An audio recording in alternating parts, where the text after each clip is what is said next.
pierwszej części naszej symulacji Polska z technologią 2025 roku nie tylko zatrzymała niemiecki Blitzkrieg we wrześniu 1939 roku, ale przeszła do zdecydowanej ofensywy. F-35 Lightning II dominowały w powietrzu, skutecznie eliminując Luftwaffe jeszcze na podejściach. Leopardy 2A7 i koreańskie K2 Black Panther z nowoczesnym pancerzem kompozytowym i armatami 120 mm niszczyły niemieckie dywizje pancerne na dystansie, zanim te mogły odpowiedzieć ogniem. Do 16 września linia frontu przesunęła się o 200 km na zachód. Polskie jednostki odzyskały Pomorze, Wielkopolskę i Śląsk, a niemieckie siły cofały się w chaosie. Wydawało się, że zwycięstwo na tym froncie jest blisko, że jeszcze kilka tygodni i Berlin padnie. Jednak na wschodzie sytuacja była inna. Tam szykowała się kolejna próba, dokładnie taka, jaka miała miejsce w rzeczywistej historii. Oto część druga. Wojna na dwóch frontach. 17 września 1939 roku, wczesnym rankiem. Związek Radziecki, zgodnie z tajnym protokołem paktu Ribbentrop-Mołotow, łamie pakt o nieagresji i wkracza na Kresy Wschodnie. Ponad 1 000 000 żołnierzy Armii Czerwonej, wspieranych przez tysiące lekkich czołgów T-26 i szybkich BT-7, przekracza granicę na szerokim froncie od Wilna po Lwów. Sowieci liczyli na szybkie zajęcie terenu. Zakładali, że polska armia jest osłabiona walkami z Niemcami i nie będzie w stanie stawić skutecznego oporu na drugim froncie. Nie zdawali sobie sprawy z rzeczywistej sytuacji. My jednak stanęliśmy przed poważnym wyzwaniem. Nasze satelity wywiadowcze i systemy rozpoznania z 2025 roku wykryły koncentrację wojsk radzieckich już tydzień wcześniej. Wiedzieliśmy o mobilizacji, ale skala ataku była ogromna. Najlepsze polskie jednostki, 11. Lubuska Dywizja Kawalerii Pancernej z Leopardami 2A7 i 16. Dywizja zmechanizowana z K2 były głęboko zaangażowane w walki na froncie zachodnim. Na wschodzie granicę trzymały głównie Korpus Ochrony Pogranicza, jednostki rezerwowe i lokalne oddziały obrony terytorialnej. Wzmocnione tylko częścią nowoczesnej broni, sowieckie siły wlewały się przez granicę jak fala. Wilno, Grodno, Lwów, Brześć – te miasta znalazły się w zasięgu w ciągu godzin. Stalin liczył na efekt zaskoczenia i rozdzielenie polskich sił, co miało doprowadzić do szybkiego upadku kraju.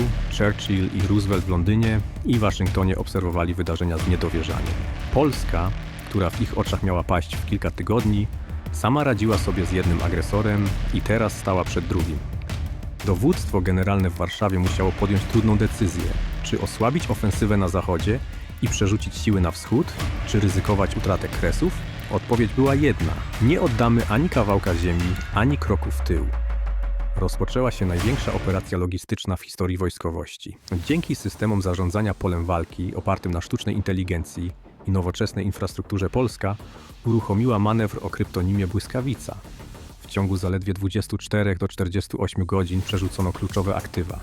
Nowoczesna kolej, wzmocniona GPS-em i automatycznym zarządzaniem, pozwoliła na szybki transport ciężkiego sprzętu.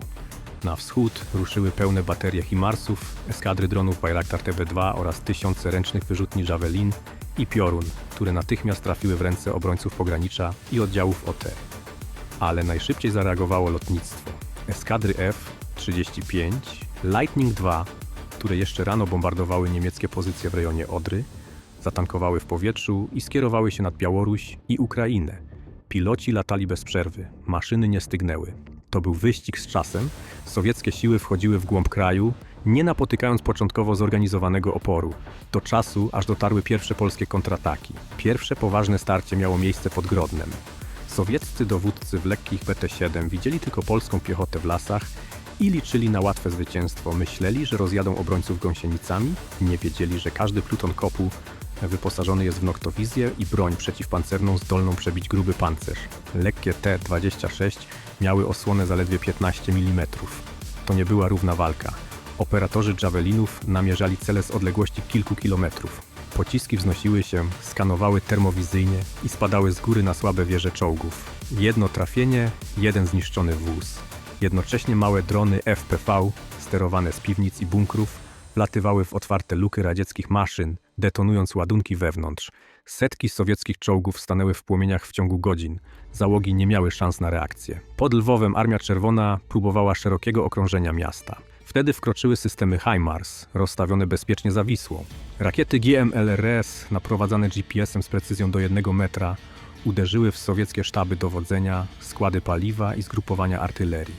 Jedna salwa, kilkadziesiąt celów zniszczonych jednocześnie. Sowiecka artyleria, która była dumą Stalina, okazała się ślepa i głucha. Polskie radary artyleryjskie namierzały ich pozycję po pierwszym strzale.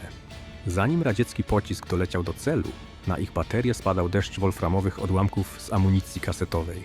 To był stalowy deszcz, kontrbateria, która czyściła przedpole Lwowa. Sowiecka ofensywa załamała się w morzu ognia i dymu. Wygrana militarna to jednak nie wszystko. Wiedzieliśmy, co Sowieci planują zrobić z tyłu frontu. Historia nauczyła nas o Katyniu, Miednoje, Charkowie i innych miejscach kaźni. NKWD już formowało listy proskrypcyjne, już ładowało polskich oficerów, policjantów, nauczycieli i inteligencję do bydlęcych wagonów. Tym razem nie dopuściliśmy do tego. Jednostka wojskowa GROM otrzymała zadanie priorytetowe – operacja Temida. Dzięki danym wywiadowczym w czasie rzeczywistym z satelitów i dronów rozpoznawczych, śmigłowce Black Hawk przeniosły operatorów głęboko na tyły wroga. Konwoje śmierci zostały zatrzymane w nocy. Funkcjonariusze NKWD, przyzwyczajeni do bezkarnego strzelania w tył głowy bezbronnym więźniom, nagle stanęli naprzeciw najlepszych sił specjalnych XXI wieku, wyposażonych w noktowizję, tłumiki i precyzyjną broń. Nie mieli szans. Wagony otwarto, więźniów ewakuowano. Katyń, Miednoje i inne miejsca kaźni nigdy się nie wydarzyły.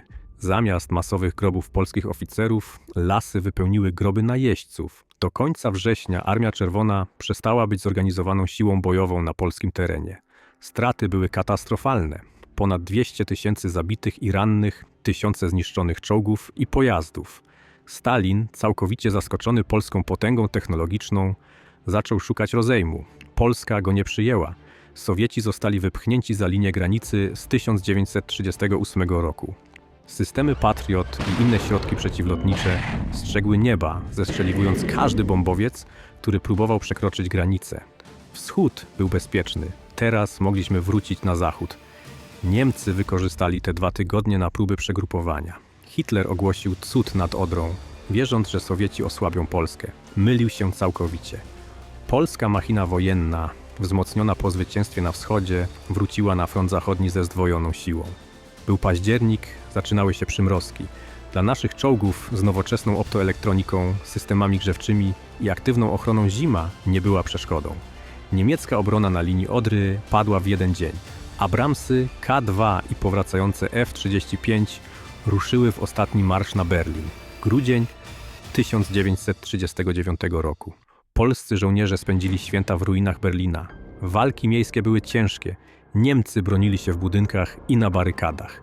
Ale przewaga technologiczna była decydująca. Drony Warmate wlatywały przez okna do gniazd karabinów maszynowych, niszcząc obrońców z chirurgiczną precyzją. Systemy Trophy na czołgach neutralizowały ostatnie niemieckie Panzerfausty. 19 grudnia pierwsza warszawska brygada pancerna dotarła do serca Rzeszy, Reichstagu. Symbol niemieckiej potęgi stał w ruinach, to był koniec III Rzeszy. Adolf Hitler popełnił samobójstwo w bunkrze, nie rozumiejąc, jak to możliwe. Biało-czerwona flaga powiewała nad Berlinem. Wrzesień został pomszczony. Warszawa pozostała bezpieczna. Europa Zachodnia uniknęła pełnego rozkwitu nazizmu.